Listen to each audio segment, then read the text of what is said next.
Hai, ketemu lagi dengan channel chemistry kita. Kali ini saya akan membahas prediksi soal UTBK TKA Kimia 2022 part yang pertama. Ada 10 soal di sini dan bagi kalian yang menginginkan soalnya bisa kalian download di link yang ada di kolom deskripsi. Langsung saja saya ke soal yang pertama. Senyawa hidrokarbon dibakar sempurna dengan oksigen berlebih menghasilkan 44 gram karbon dioksida dan 13,5 gram air. Rumus senyawa hidrokarbon tersebut adalah berapa? Oke, di sini hidrokarbon artinya dia punya unsur C dan H, dan dibakar saya pernah bilang kalau dibakar artinya akan ada O2 di sebelah kiri panah. Sehingga CXHY plus O2 soal mengatakan bahwa hasilnya adalah karbon dioksida atau CO2 dan air yaitu H2O. Nah, untuk mencari rumus senyawa karbonnya berarti kita akan menghitung nilai mol CO2 dan airnya dulu. Di mana mol itu rumusnya adalah massa dibagi mr. Oke, massa CO2-nya sudah ada 44 gram, kemudian mr-nya sudah diketahui 44. Sehingga 44 dibagi 44 untuk CO2, sedangkan yang H2O massanya adalah 13,5, mr-nya adalah 18. Sehingga 44 dibagi 44 adalah 1 dan 13,5 dibagi 18 adalah 0,75. Kalau kita bulatkan itu perbandingannya sama saja 4:3. Nah, di mana perbandingan mol ini akan sama dengan perbandingan koefisiennya. Sehingga nanti dalam persamaannya akan menjadi CXHY plus O2 menjadi 4CO2 plus 3H2O.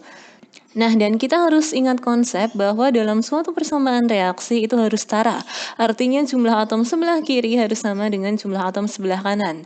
Di sini jumlah atom C di sebelah kanan adalah 4, berarti agar setara di sebelah kiri untuk X-nya juga harus 4, dan H di sebelah kanan yaitu 6, berarti di sebelah kiri juga harus 6. Oke, sehingga rumusnya adalah C4H6. Nomor 1 jawabannya adalah pilihan yang B. Nanti untuk keduanya bisa kita setarakan juga, tapi kan dia tidak ditanyakan. Tapi kalau misal mau kita setarakan juga bisa. Oh, di sebelah kanan ada 4 kali 2 yaitu 8 ditambah 3 kali 1, 3. 8 ditambah 3 yaitu 11, sehingga di sebelah kiri O-nya baru 2, agar menjadi 11 perlu saya kali dengan 11 per 2. Oke, kita lanjut ke soal nomor 2. 5 unsur dalam satu periode dinyatakan sebagai berikut. Ada 4 pernyataan, pertanyaannya urutan letak unsur dalam tabel periodik unsur dari kiri ke kanan adalah yang mana? Berarti kalau dari kiri ke kanan kita membicarakan periode ya. Nomor 1, massa atom unsur B lebih kecil daripada unsur C. Massa atom ini sama dengan nomor massa, di mana dalam tabel periodik unsur semakin ke kanan atau dalam satu periode dari kiri ke kanan massa atom itu semakin besar. Tadi soal mengatakan bahwa B lebih kecil daripada C, berarti dalam tabel periodik unsur letaknya B ini lebih kiri daripada C. Kemudian yang kedua, keelektronegatifan unsur A lebih besar daripada unsur D, tetapi lebih kecil daripada unsur B. Oke, keelektronegatifan dari kata dasar elektronegativitas, berarti kita akan mengenalkan konsep vokal konsonan yang pernah saya ajarkan. Oke, untuk vokal dia akan semakin besar ketika ke kanan dan ke atas. Karena kita membicarakan posisi kiri kanan, berarti nanti untuk elektronegativitas semakin ke kanan itu nilainya semakin besar. Nah, tadi soal bilang A lebih besar daripada D, berarti otomatis letaknya A ini lebih kanan daripada D. Tetapi si A itu sendiri lebih kecil daripada unsur B. Berarti dengan kata lain letaknya A itu kirinya dari B. Jadi urutannya D, A, B. Kemudian untuk nomor 3, energi ionisasi unsur E lebih kecil daripada unsur D. Oke, energi ionisasi ini ya aturan yang ketiga, vokal juga dia, di mana dia akan semakin besar ketika ke kanan. Nah, tadi posisi nomor 3 itu E lebih kecil daripada D. Berarti karena E lebih kecil, dalam tabel periodik unsur E ini letaknya lebih kiri daripada D.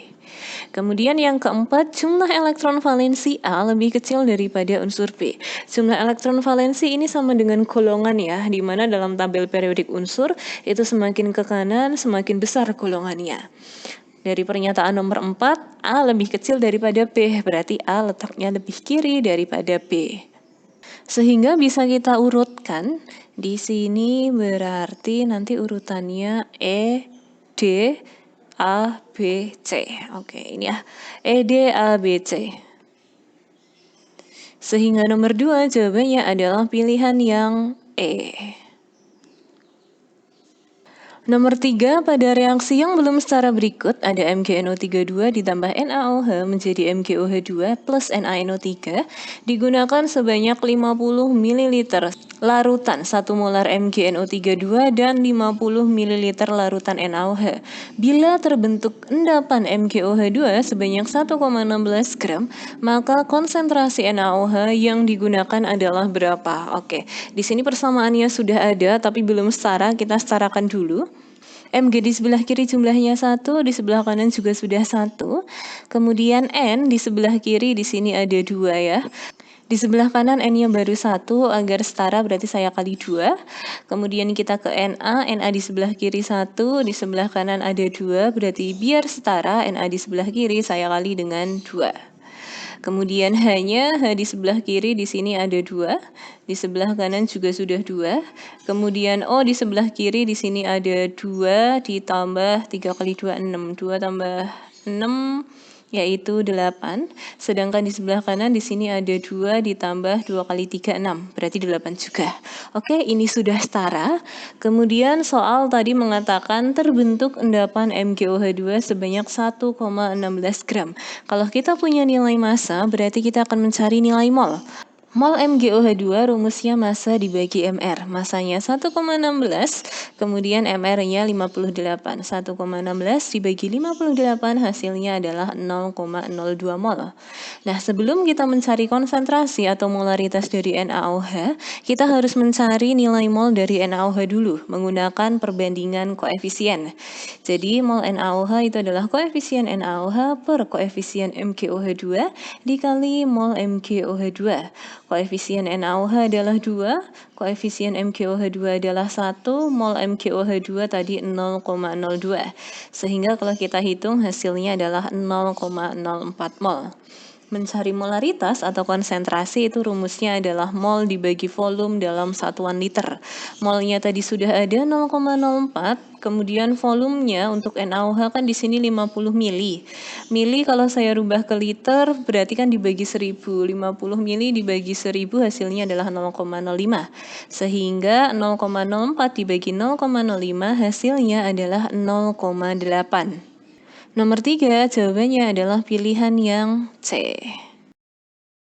Nomor 4, perhatikan data entalpi beberapa reaksi berikut. Ada 3 reaksi di sini. Pertanyaannya, harga entalpi pembentukan KClO3 dengan reaksi K plus setengah Cl2 plus 3/2O2 menjadi KClO3 adalah berapa? Oke, berarti kita akan mencari acuan tiap reaksi ya. Jadi senyawa yang di tiap reaksi ada dan di reaksi yang diminta ada. Saya mulai dari reaksi yang pertama. Di sini untuk reaksi pertama, senyawa yang di reaksi 1 ada dan di reaksi yang diminta ada adalah KClO3 ini ya. Di sini ada KClO3 di sebelah kiri jumlahnya 1, sedangkan di reaksi yang diminta KClO3-nya ada di kanan panah jumlahnya 1. Berarti kalau dari kiri ke kanan reaksinya harus saya balik, artinya delta H-nya juga balik tanda. Tadinya di sini adalah negatif, dia akan menjadi plus 1852. Kemudian kita ke reaksi 2, senyawa yang di reaksi 2 ada dan di reaksi yang diminta ada yaitu K. Di reaksi 2 K ada di sebelah kiri jumlahnya 1, sedangkan di reaksi yang diminta juga di kiri jumlahnya 1 juga. Artinya reaksi 2 ini tetap delta H-nya tinggal kita salin saja yaitu min 437. Kemudian di reaksi 3 untuk acuannya yaitu O2 ya ini. Untuk reaksi 3, O2-nya ada di kiri panah jumlahnya setengah, tapi di reaksi yang diminta O2-nya sudah di kiri, tapi jumlahnya adalah 3/2. 1/2 agar menjadi 3/2 itu perlu kita kali 3. Berarti delta H-nya kita kali 3, min 602 kalau dikali 3 yaitu min 1806.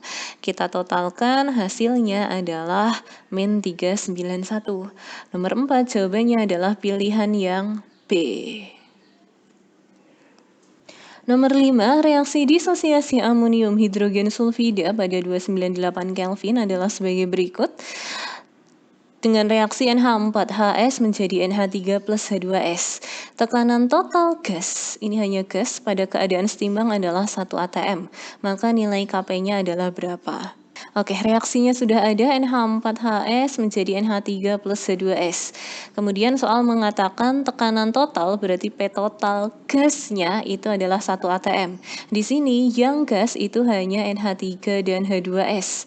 Artinya nanti untuk NH4HS, karena di sini fasenya S atau solid, kita tidak akan masukkan dia ke dalam perhitungan. Oke, nilai tekanan parsial NH3 dan H2S belum ada, maka kita akan menggunakan permisalan. Untuk NH3 koefisien 1 berarti kita misalkan X ATM, H2S juga koefisien 1 berarti X ATM juga. Nah, di mana P total ini adalah total dari tekanan dari NH3 plus P-nya H2S. Tadi PNH3 adalah X dan PH2S juga X. Berarti 1 ATM adalah X plus X, atau 1 ATM itu sama dengan 2X, sehingga X adalah 0,5 ATM.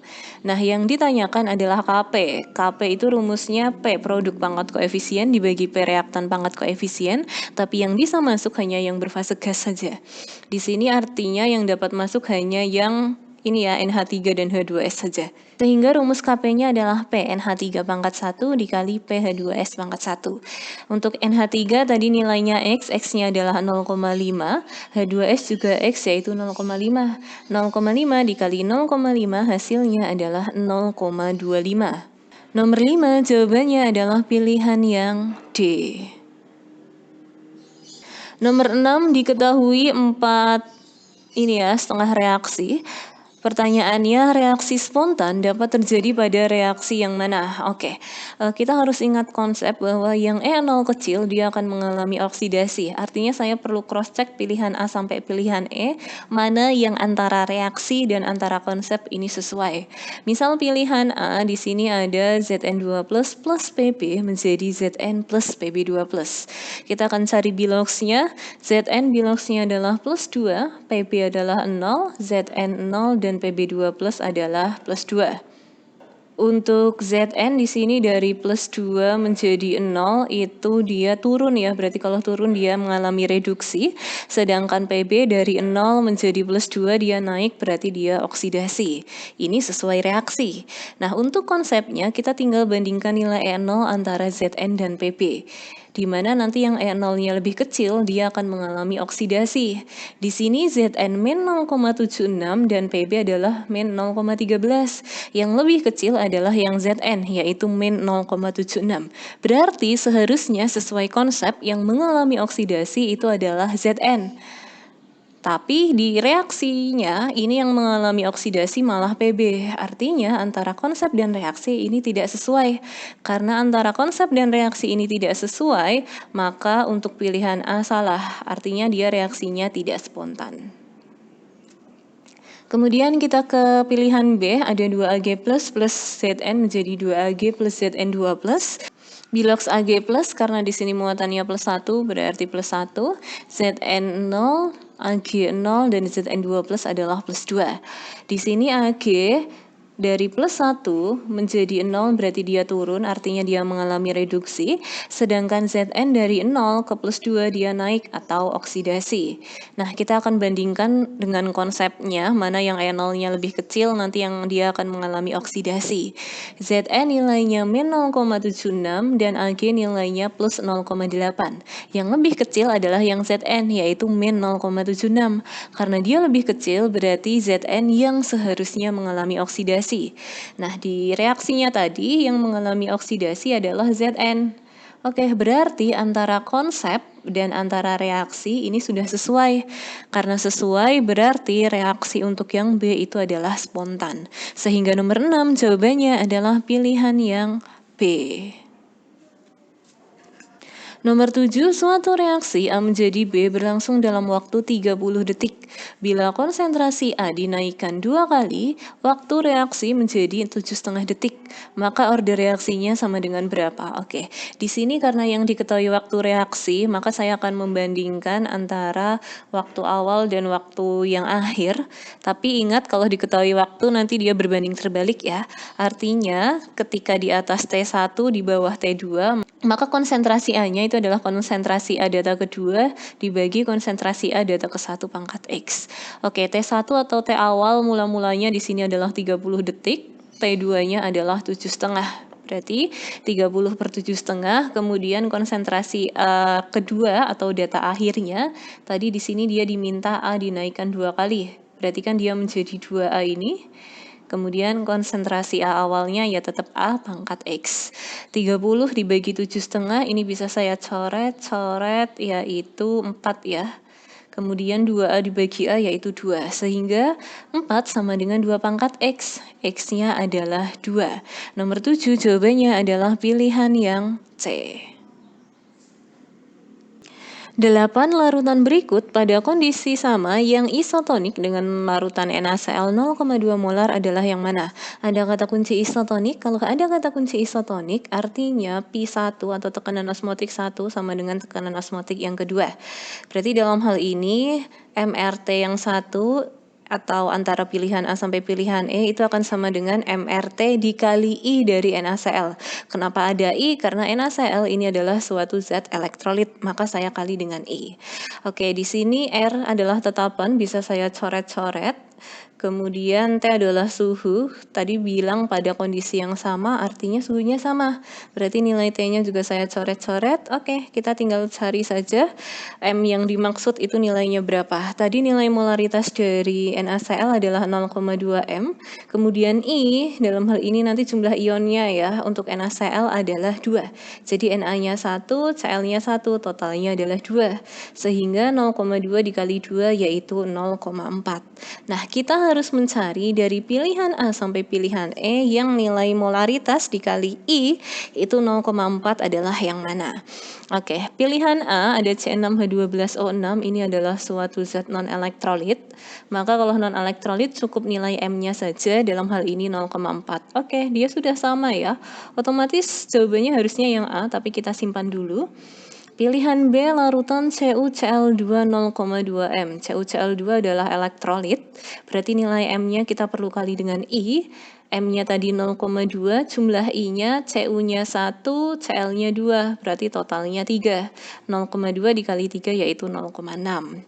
Pilihan C NaOH. NaOH di sini juga elektrolit, berarti nilai M-nya adalah M dikali I juga, molaritasnya 0,4, kemudian I, di sini Na-nya 1, OH-nya 1, berarti totalnya 2 juga. Berarti 0,4 dikali 2 hasilnya adalah 0,8. Pilihan D ada CaSO4 0,4, CaSO4 juga elektrolit, berarti nilai M kali ini, M-nya 0,4, I-nya ada 2 ya, Ca-nya 1, unsur diikuti O, dalam hal ini SO4, satu kesatuan, jumlahnya 1 juga, berarti totalnya 2. 0,4 dikali 2 hasilnya adalah 0,8.